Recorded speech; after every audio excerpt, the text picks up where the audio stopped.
प्रभु यीशु मसीह के नाम में आप सबको जय मसीह की शालोम। मैं परमेश्वर का धन्यवाद करता हूं कि आज फिर इस समय परमेश्वर ने ये अनुग्रह दिया है, समय दिया है कि आपके साथ मैं परमेश्वर के वचन में से कुछ बांट सकूं। और मेरा विश्वास है आज का ये वचन हम सब के लिए आशीष का कारण होगा। मेरे जीजो, हम पहला राजा 18 अध्याय उसका 20 और 21 पद पहले पढ़ेंगे। तब अहाब ने सारे इजरायलियों को बुला भेजा और नबियों को करमेल पर्वत पर इकट्ठा किया, और एलिया सब लोगों के पास आकर कहने लगा, तुम कब तक दो विचारों में लटके रहोगे? यदि यहोवा परमेश्वर हो तो उसके पीछे हो लो, और यदि बाल हो तो उसके पीछे हो लो। लोगों ने उसके उत्तर में एक भी बात ना कही। मेरे जीजो, एलिया यहाँ परमेश्वर के लोगों से बात कर रहा है, इजराइलियों से बात कर रहा है, परमेश्वर के चुने हुए लोगों से बात कर रहा है, जिन लोगों को परमेश्वर ने चुना कि उनमें से सारी मनुष्य जाति को बचाने के लिए मसीहा आए। उनसे एलिया बोल रहा है, तुम कब तक दो विचारों में लटके रहोगे? यदि यहोवा परमेश्वर है तो उसके पीछे हो लो, यदि बाल परमेश्वर है तो उसके पीछे हो लो। लोगों ने जब ये बात सुनी तो लिखा है, उत्तर में एक भी बात ना बोली। ये परमेश्वर के चुने हुए लोगों का हाल हम यहां देखते हैं। और मेरे चीजों, बहुत बार प्रभु यीशु मसीह में विश्वासियों का भी हाल यही हो जाता है। एक समय होता है जब हम प्रभु के लिए बहुत ही सरगर्म होते हैं, जब प्रभु के लिए हम दीवाने होते हैं, उसके साथ संगति करने के लिए, उसकी आराधना करने के लिए, वचन पढ़ने के लिए भूख प्यास हमारे अंदर होती है, कलीसिया में जाने के लिए जोश होता है, प्रभु के बारे में दूसरों को बताने के लिए, गवाही देने के लिए जोश से हम भरे होते हैं। लेकिन समय आता है जबकि हमारे जीवन में वो सब जोश, आत्मिक जोश, प्रभु के साथ जो निकटता का संबंध है, वो हम खो देते हैं। बाहर से हम विश्वासी कहलाते हैं, मसीही कहलाते हैं, लेकिन प्रभु के साथ हमारा रिश्ता टूट गया होता है। और जिस प्रकार एलिया लोगों को पूछता है कि तुम कब तक दो विचारों में लटके रहोगे, इसी प्रकार हम में से बहुत बार बहुत से लोग दो स्वामियों की सेवा करना चाहते हैं। प्रभु यीशु मसीह ने मत्ती 6 अध्याय उसके 24 पद में कहा, कोई मनुष्य दो स्वामियों की सेवा नहीं कर सकता। वो एक से बैर और दूसरे से प्रेम रखेगा।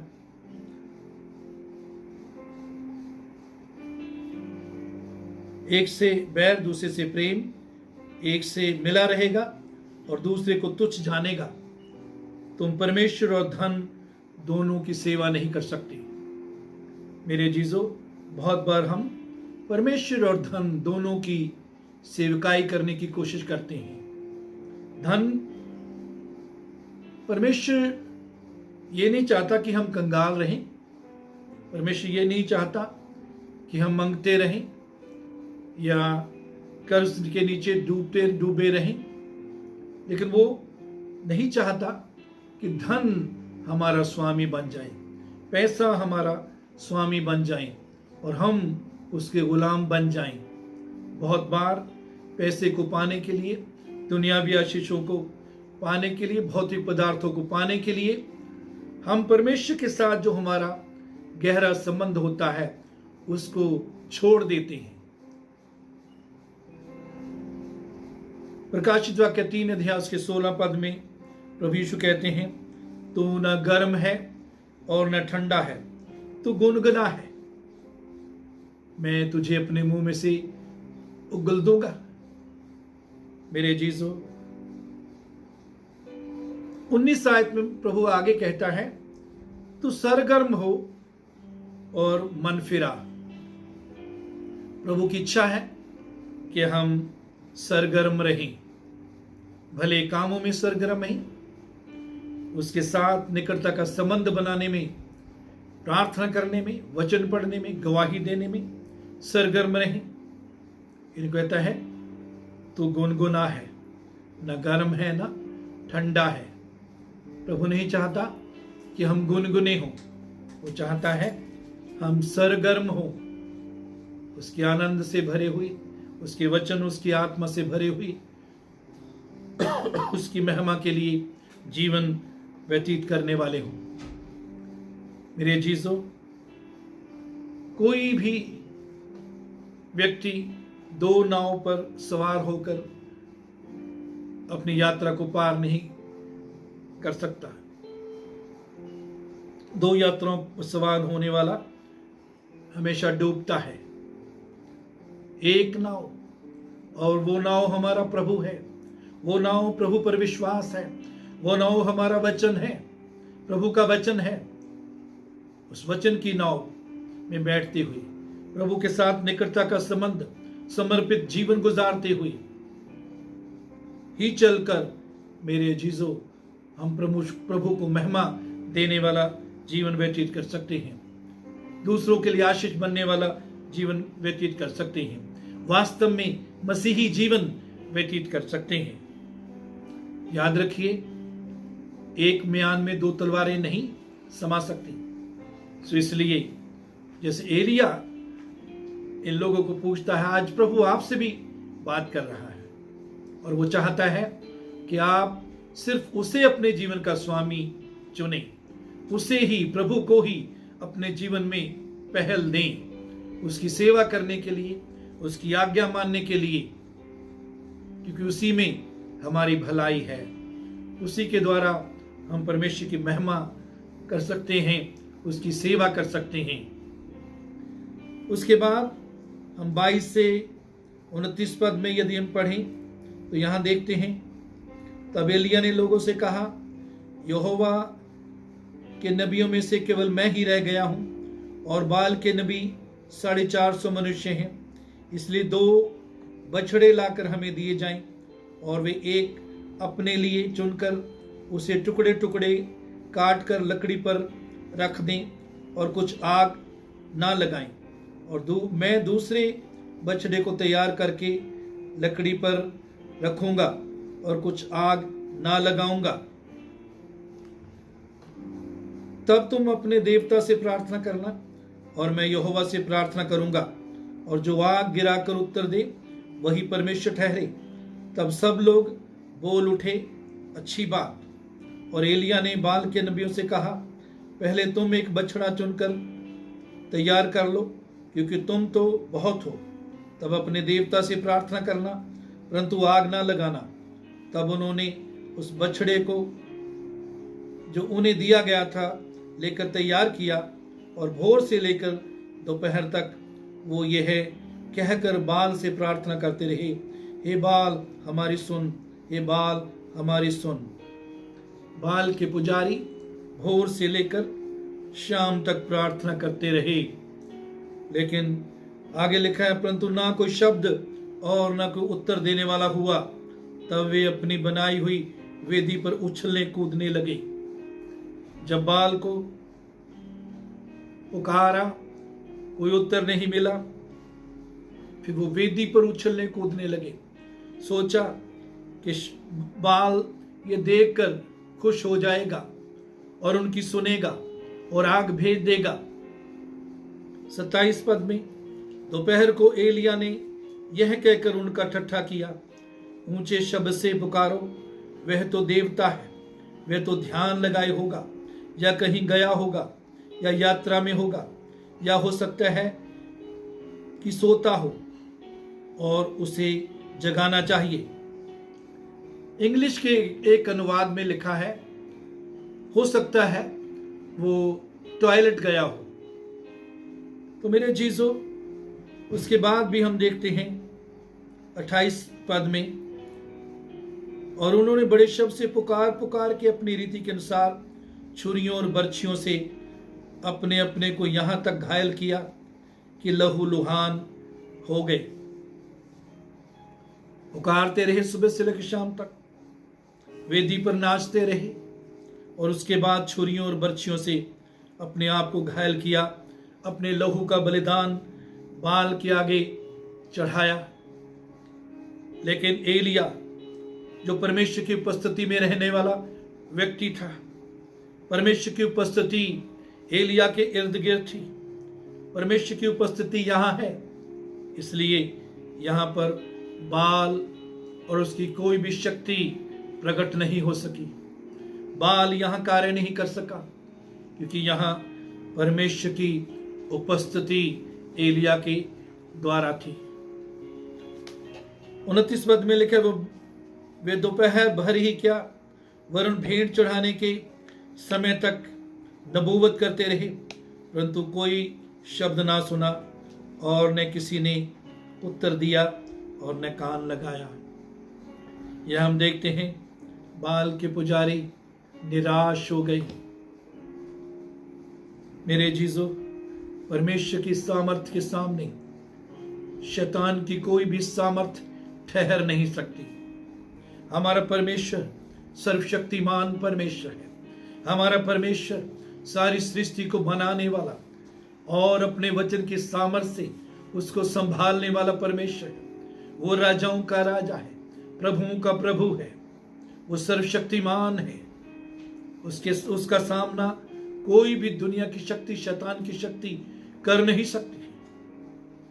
उसके बाद हम देखते हैं मेरे अजीजों, तब एलिया ने सब लोगों से कहा, मेरे निकट आओ, और सब लोग उसके निकट आए। तब उसने यहोवा की वेदी की जो गिराई गई थी मरम्मत की। बहुत दुख की बात हम यहां देखते हैं कि यहोवा की वेदी गिराई गई थी। क्यों गिराई गई थी यहोवा की वेदी? क्योंकि यहोवा की वेदी को कोई इस्तेमाल नहीं कर रहा था। जिस घर को, जिस भी स्थान को कोई इस्तेमाल नहीं करता, वो धीरे धीरे धीरे धीरे टूट जाता है, गिर जाता है। इसी प्रकार इस वेदी का भी हुआ। इस वेदी की मरम्मत एलिया करता है, और ये बहुत दुख की बात हम यहां देखते हैं कि परमेश्वर के लोगों ने, परमेश्वर के जो कहलाते थे, जिनको परमेश्वर ने बड़ी सामर्थ्य से मूसा के द्वारा, यहोशू के द्वारा जंगल में से और मिस्र में से, जंगल में से निकाला, उस देश में लाया जिसमें दूध और शहद की नदियां बहती थी, वायदे के देश में परमेश्वर लेकर आया, उस परमेश्वर को उन्होंने त्याग दिया। मेरे अजीजों, आज सवाल हमारे सामने भी है। हम जबकि प्रतिदिन अपना जीवन प्रभु की वेदी के सामने समर्पित करने के लिए बुलाए गए हैं, हम बुलाए गए हैं कि हम प्रतिदिन अपना क्रूस उठाकर अपने आप का इनकार करके उसके पीछे चलें। आज हमारी वेदी का क्या हाल है? क्या हम प्रभु को बलिदान चढ़ाते हैं? प्रभु के साथ समय गुजारते हैं? समय समय पर अपना जीवन उसे अर्पण करते हैं? उसकी हजूरी में, उसके वचन में अपने जीवनों को जांचते हैं? उसे इजाजत देते हैं कि वो अपने वचन और आत्मा के द्वारा हमसे बात करे, हमें सुधारे, हमें सही मार्गदर्शन दे? और क्या उसकी आज्ञाओं का हम पालन कर रहे हैं? क्या उसे अपने जीवन में पहला स्थान दे रहे हैं? मेरे जीजो, याद रखिए, सबसे बड़ी आज्ञा है, तो प्रभु अपने परमेश्वर से अपने सारे मन, सारे प्राण, सारी बुद्धि, सारी शक्ति के साथ प्रेम कर। क्या आज हम सारे मन, प्राण, बुद्धि, शक्ति के साथ उससे प्रेम कर रहे हैं? आज हमारी वेदी का क्या हाल है? वेदी पर बलिदानों के बारे में हम आगे थोड़ा सा ध्यान करेंगे। उसके बाद 31 पद में यहां लिखा है, फिर एलिया ने याकूब के पुत्रों की गिनती के अनुसार, जिसके पास यहोवा का यह वचन आया था, तेरा नाम इज़राइल होगा, 12 पत्थर छांटे, 32, और उन पत्थरों से यहोवा के नाम की एक वेदी बनाई और उसके चारों ओर इतना बड़ा एक गड्ढा खोद दिया कि उसमें 2 या 20 समा सके। 12 पत्थरों की एक वेदी बनाई एलिया ने। 12 पत्थरों की वेदी बनाई। पहली वेदी की मुरम्मत भी की, दूसरी वेदी भी 12 पत्थरों की बनाई। कुछ मिनट के बाद हम देखेंगे कि क्यों ये दोबारा 12 पत्थरों की वेदी क्यों बनाई, इसके बारे में हम अभी ध्यान करेंगे। और 32 में उन पत्थरों से यहोवा के नाम की एक वेदी बनाई, माफ करना 33, तब उसने वेदी पर लकड़ी को सजाया और बछड़े को टुकड़े टुकड़े काट कर लकड़ी पर रख दिया और कहा, 4 घड़े पानी भर के होम बलि पशु और लकड़ी पर उंडेल दो। और 34 आयत तक यहां हम देखते हैं कि 3 बार एलिया उनको बोलता है कि 4-4 घड़े पानी के उस वेदी पर रख दें। जो 12 पत्थरों की वेदी एलिया ने बनाई, उस पर लकड़ी सजाई, लकड़ी बीनी, और उसके ऊपर जो है बलि जो बछड़ा था बलि, उसकी चढ़ाई। और उसके बाद 3 बार बोला कि वो पानी डालें। हम वैसे यहां देखते कि पानी की इतनी कमी थी कि उनके पशुओं के लिए भी पानी मुश्किल से मिल रहा था, लेकिन यहां उस वेदी पर डालने के लिए पानी बहुत जल्दी मिल गया, क्योंकि लोगों के अंदर देखने की इच्छा थी कि परमेश्वर आज क्या करता है, क्या वो आग उंडेलता है या नहीं, क्या उसके पास सामर्थ्य है आग उंडेलने की या नहीं, क्या वो गीली लकड़ियों को भी, गीली बलिदान को भी जला सकता है या नहीं।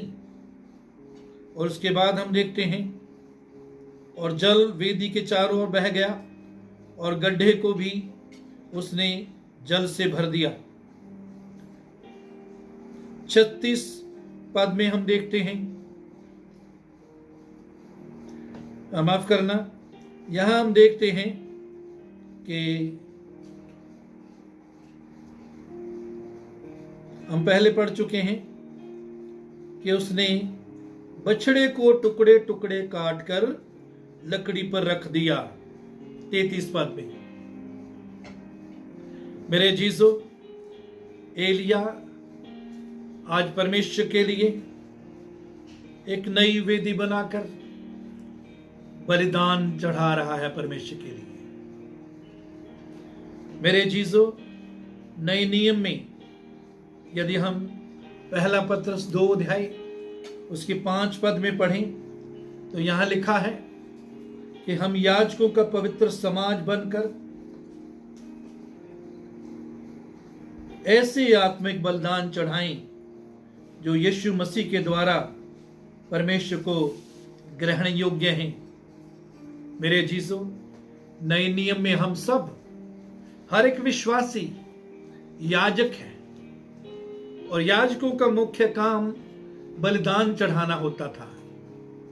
और मेरे जीजो, नए नियम में भी हम में से प्रत्येक विश्वासी, प्रत्येक मसीही बलिदान चढ़ाने के लिए हम बुलाए गए हैं। और ये बलिदान पुराने नियम की तरह किसी जानवर या पंछी का बलिदान नहीं, लेकिन आत्मिक बलिदान चढ़ाने के लिए बुलाए गए हैं। मेरे जीजो, परमेश्वर के वचन में इब्रानियं 13 अध्याय उसके 15 पद में लिखा है कि हम उन होठों का फल जो उसके नाम का अंगीकार करते हैं स्तुति रूपी बलिदान सर्वदा चढ़ाया करें। स्तुति एक बलिदान है जो परमेश्वर को भाती है, जिसके द्वारा परमेश्वर प्रसन्न होता है, जिसके द्वारा हम परमेश्वर को ऊंचा करते हैं। स्तुति का बलिदान। मेरे अजीजों, हर हालात में हम परमेश्वर की स्तुति करते रहें। दाऊद ज़बूर 34 में कहता है, उसकी स्तुति निरंतर मेरे मुख से होती रहेगी। हे मेरे मन, यहोवा को धन्य कहे, उसके किसी उपकार को ना भूल। उसकी स्तुति मेरे मुंह से निरंतर होती रहेगी। मेरे अजीजों, निरंतर का मतलब है सदा, अच्छे समय में भी बुरे समय में भी। जब सब कुछ ठीक है तब भी, जब लोग हमारा साथ दे रहे हैं, हालात हमारी फेवर में है तब भी, और जब कोई हमारे साथ नहीं खड़ा तब भी हम परमेश्वर की स्तुति करें। क्यों स्तुति करें? क्योंकि परमेश्वर स्तुति के योग्य है। वही इस योग्य है कि हम उसकी स्तुति करें। और हमारी स्तुति का आधार होना चाहिए कि परमेश्वर कौन है और उसने हमारे लिए क्या किया है। कौन है परमेश्वर? ये परमेश्वर के वचन से हम जान सकते हैं। परमेश्वर महान है, परमेश्वर दयालु है, परमेश्वर प्रेमी है, परमेश्वर क्षमा करने वाला है, दया की खान है, वो चंगा करने वाला है, अनंत जीवन देने वाला है, सांस देता है, दुनिया में हर आशीष बरकत देता है, सूर्य चमकाता है जिसका हम कभी बिल नहीं देते, हवा चलाता है उसका हम कभी बिल अदा नहीं करते, वो मांगता नहीं। जमीन और उसकी सारी भरपूरी उसकी है और उसने ये सब कुछ हमें दे दिया है, मनुष्य को दे दिया है। और सबसे बढ़कर सनातन प्रेम के साथ उसने हमसे प्रेम किया है। वो प्रतिदिन उसकी दया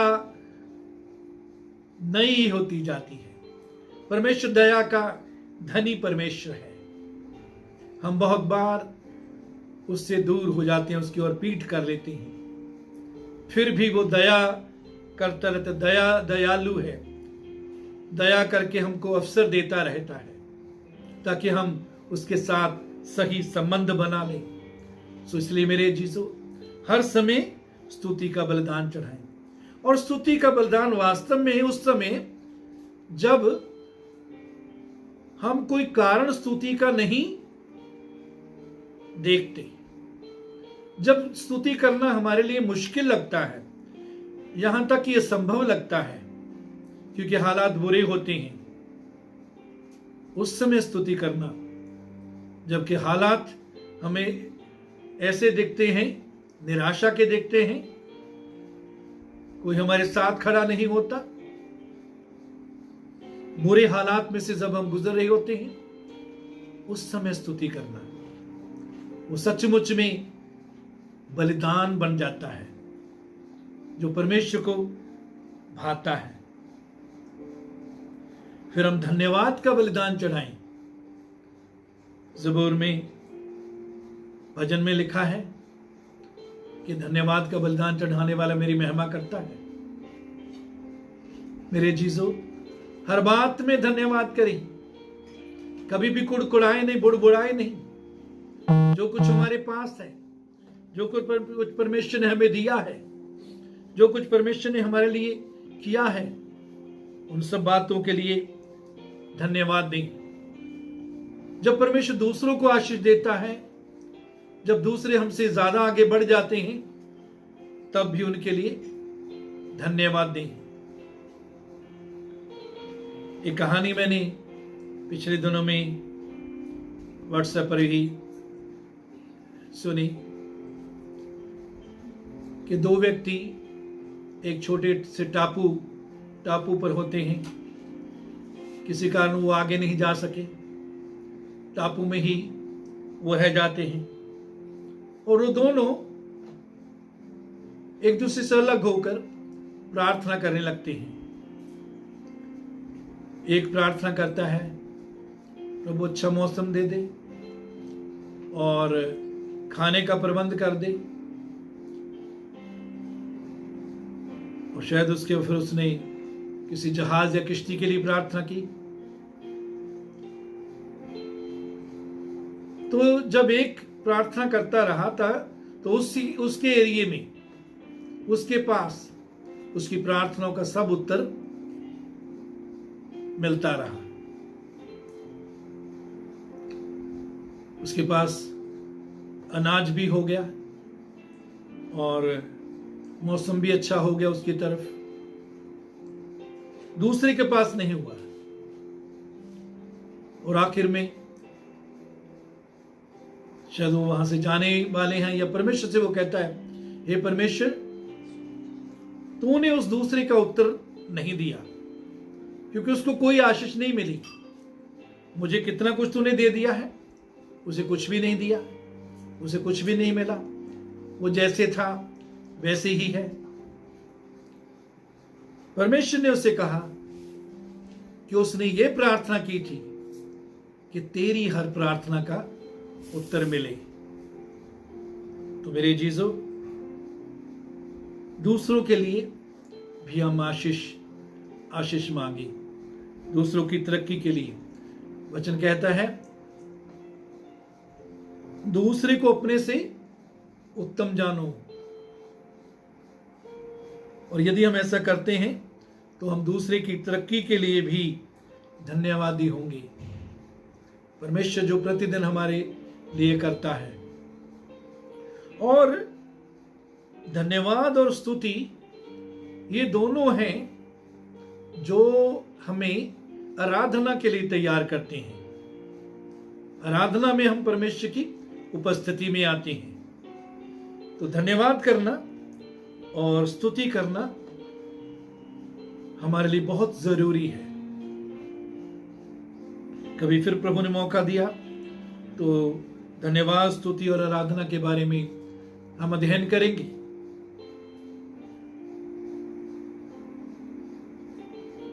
फिलिप्पियों 4 अध्याय उसके 18 पद में प्रभु का सेवक पौलुस फिलिप्पियों को पत्री लिखता हो कहता है कि इफ्रातास के हाथ जो भी तुम लोगों ने चीजें भेजी हैं वो सुगंध योग्य बलिदान,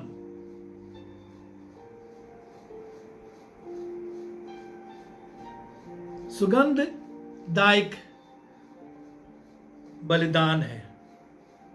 ऐसा बलिदान जिससे सुगंध आती है।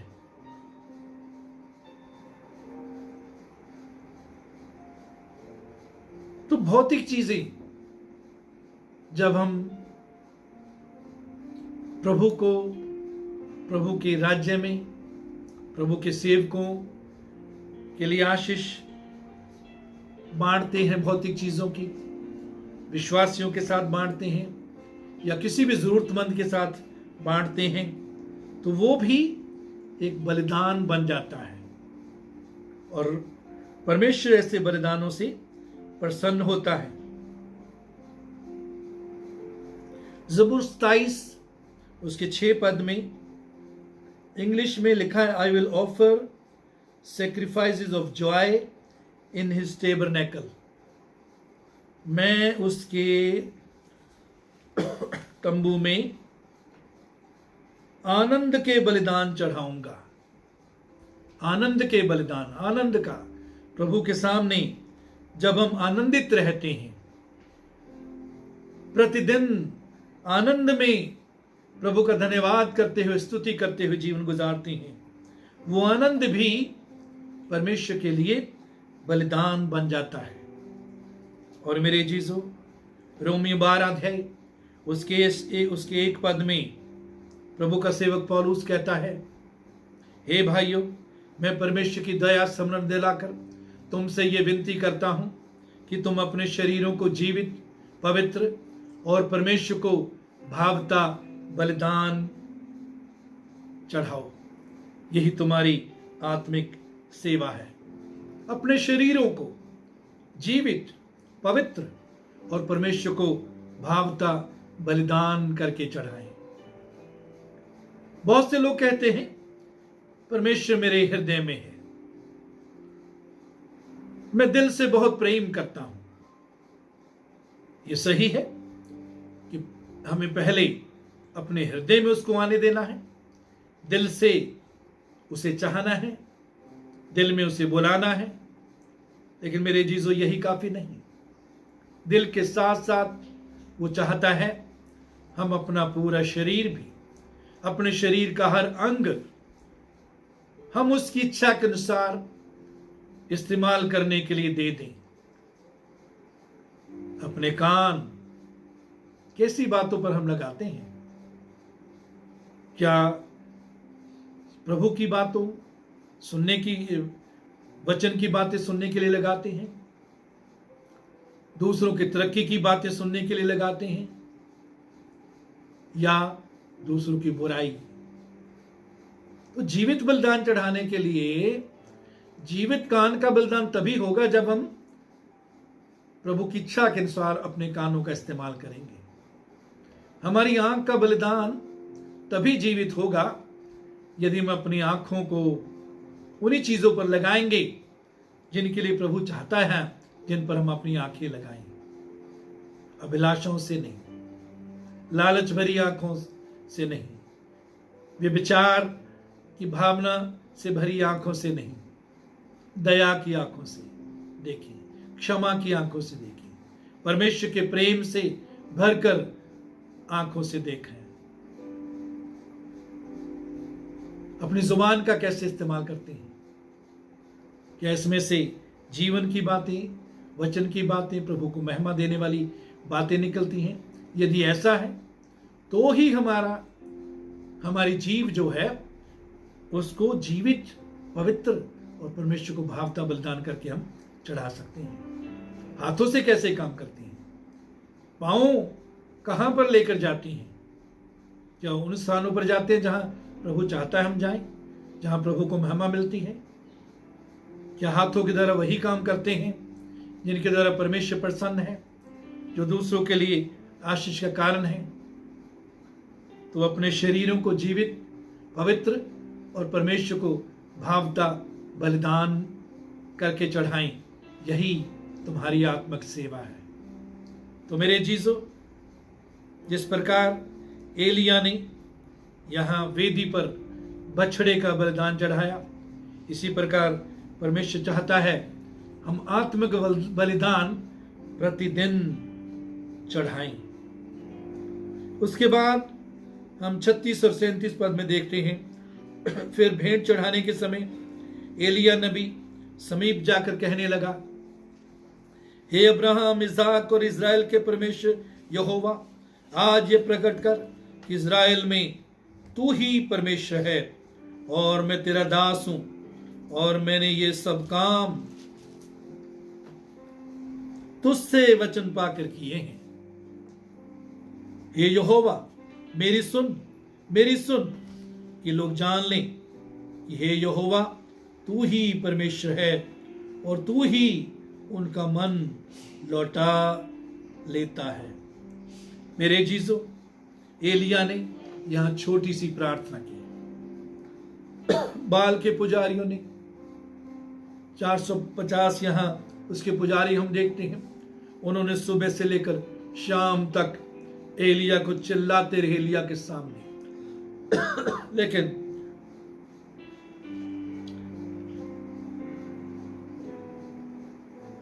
लेकिन उनकी प्रार्थना का जवाब बाल ने नहीं दिया। वो बाल के सामने चिल्ला रहे थे, लेकिन एलिया ने छोटी सी प्रार्थना की जिंदा परमेश्वर के सामने, और परमेश्वर ने उसकी छोटी प्रार्थना का उत्तर दिया। क्योंकि क्योंकि उसने ये प्रार्थना परमेश्वर की इच्छा के अनुसार की थी। जब लाजर उस कब्र में था, प्रभु यीशु मसीह कब्र के सामने कहते, हे पिता, मैं तेरा धन्यवाद करता हूं कि तूने मेरी सुन ली। प्रभु यीशु यहां धन्यवाद का बलिदान चढ़ाते हैं, लंबी चौड़ी प्रार्थना नहीं करते। और उसके बाद हम देखते हैं कि लाजर को प्रभु ने जीवन दिया।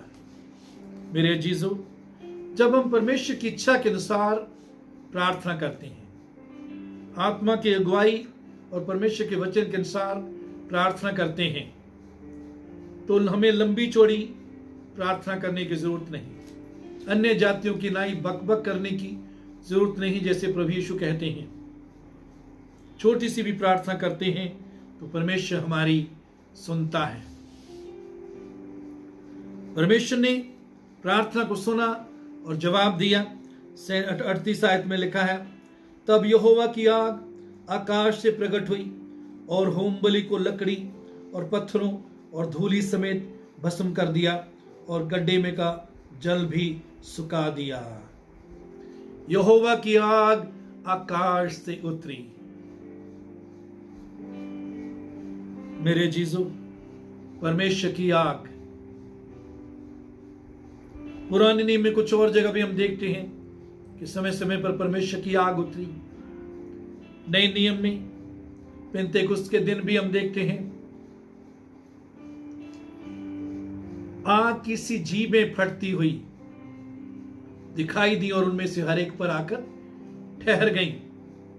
120 प्रभु के चेले वहां थे। परमेश्वर की आग, उसकी हजूरी, उसकी सामर्थ से भरी होती है। और इस आग के द्वारा क्या क्या हुआ, ना केवल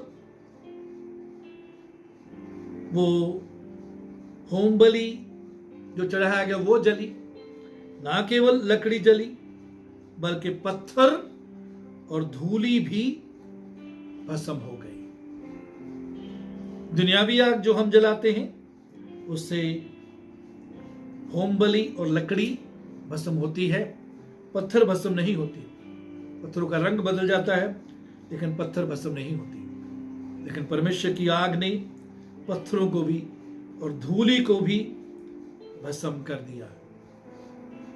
मेरे जीजों, जब हम परमेश्वर की उपस्थिति में आते हैं, उसकी उपस्थिति में रहते हैं, तो पवित्र आत्मा की आग हम पर गिरती है, जिससे हमारे जीवन में से पत्थरों को भी प्रभु भस्म कर देता है।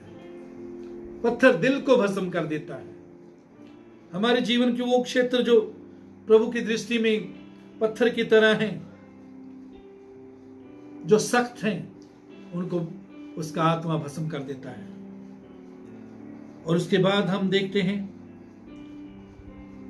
कि वो पत्थर भस्म हो गए, वो वेदी भस्म हो गई। क्यों एलिया ने दूसरी वेदी बनाई? क्यों पहली वेदी पर ही जिसकी मुरम्मत उसने की, उसी पर उसने बलिदान क्यों नहीं चढ़ाया?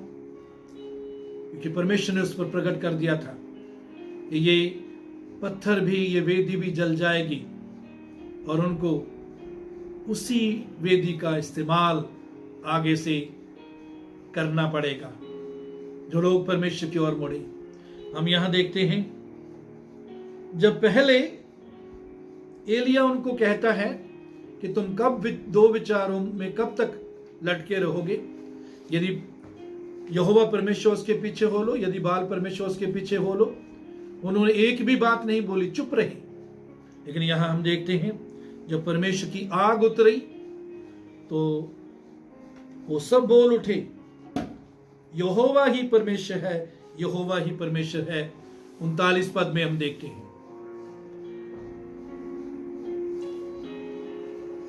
और ये देखकर सब लोग मुंह के बल गिरकर बोल उठे, यहोवा ही परमेश्वर है, यहोवा ही परमेश्वर है।